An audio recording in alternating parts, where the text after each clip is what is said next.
जय माता दी दोस्तों।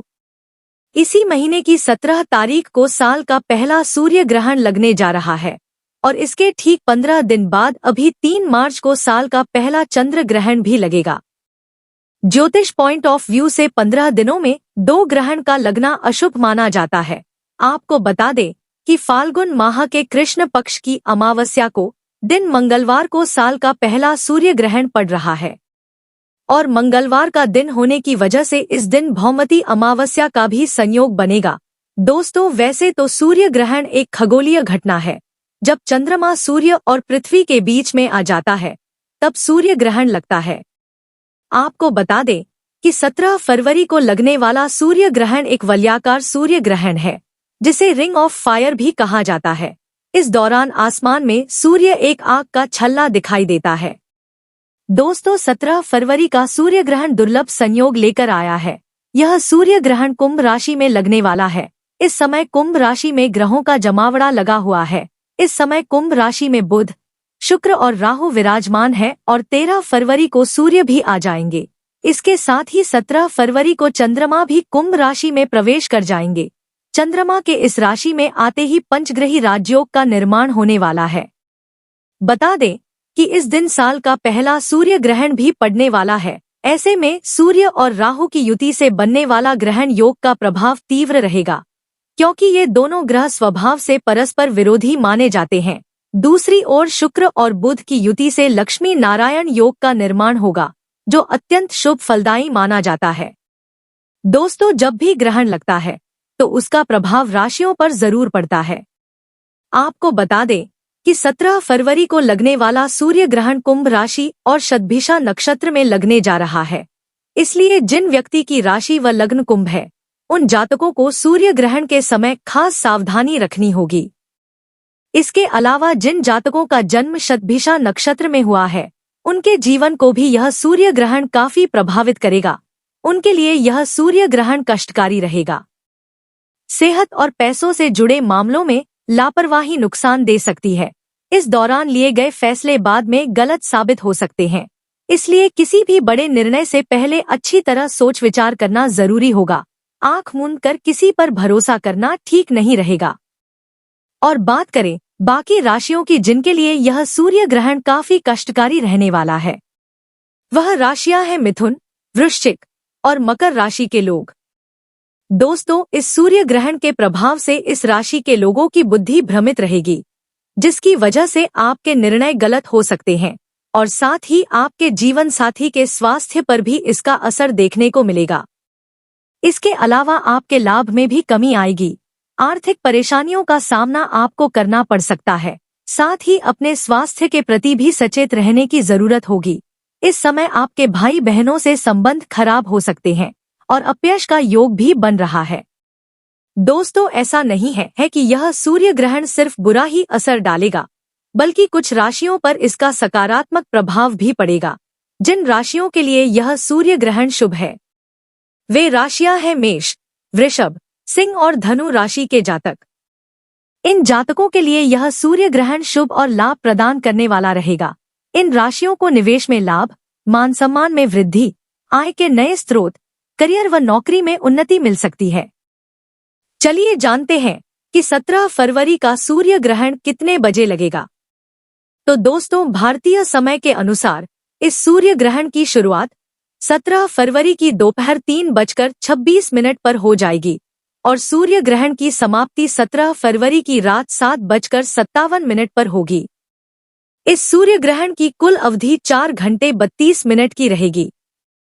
चलिए जानते हैं कि यह सूर्य ग्रहण कहां-कहां दिखाई देगा।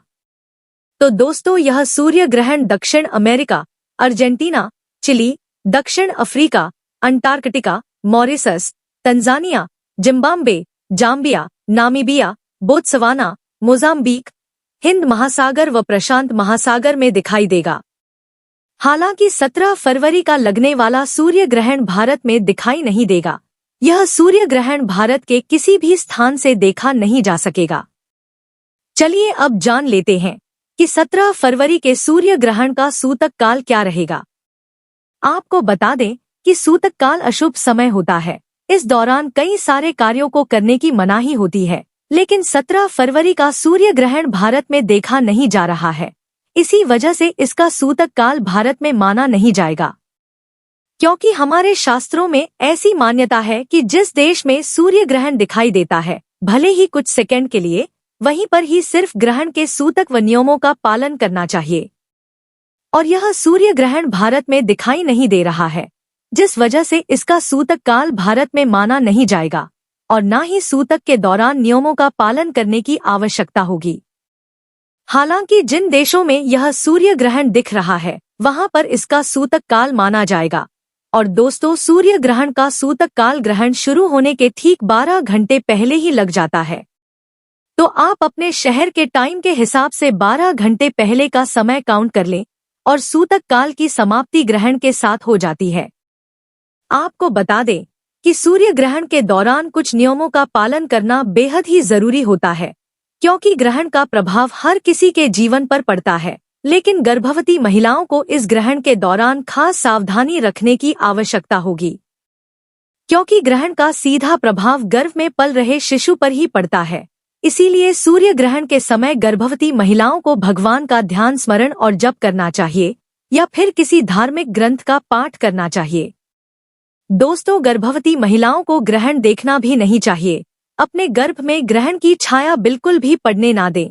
इसके लिए आप सूर्य ग्रहण के दौरान अपने कमरे में ही रहे और अपने कमरे के खिड़की दरवाजे बंद कर लें या उनमें मोटे मोटे पर्दे डाल लें, ताकि चांद की रोशनी आपके कमरे तक ना पहुंचे। इसके अलावा गर्भवती महिलाओं को ग्रहण के समय क्रोध नहीं करना चाहिए, किसी तरह की टेंशन भी ना लें और झुककर कोई भी काम ना करें।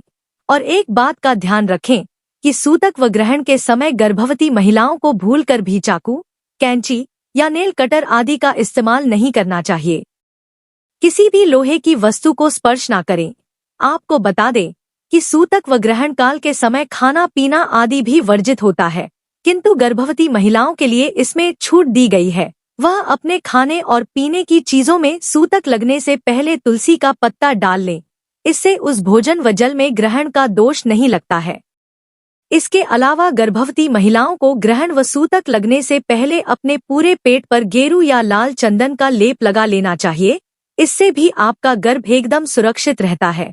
साथ ही सूतक लगने से पहले आप थोड़ा सा गंगाजल भी अवश्य पी लें और अपने पास एक नारियल भी अवश्य रखें। इससे भी वायुमंडल से निकलने वाली नकारात्मक किरणों का असर आप पर या आपके होने वाले शिशु पर नहीं पड़ता है। इसके अलावा ग्रहण लगने से पहले सभी लोगों को कुछ बातों का ध्यान रखना चाहिए, जैसे ग्रहण लगने से पहले स्नान करना चाहिए और जब ग्रहण समाप्त हो जाए तो गंगाजल डालकर स्नान अवश्य कर लें। इसके बाद अपने घर को और अपने पूजा घर को भी गंगाजल छिड़क कर शुद्ध करें और यदि आपके घर में तुलसी या शमी का पौधा है तो तुलसी और शमी के पौधे को भी गंगाजल छिड़क कर शुद्ध अवश्य करें।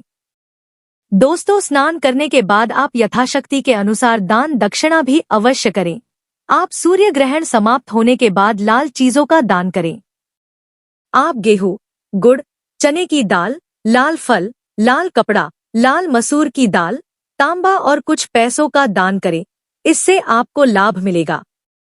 तो दोस्तों, यह जानकारी आपको अच्छी लगी तो कमेंट में जय माता दी जरूर लिखें और अगर आपका कोई सवाल है तो उसे कमेंट बॉक्स में अवश्य पूछ लें और इस वीडियो को लाइक करें, शेयर करें और साथ ही साथ चैनल को सब्सक्राइब करें।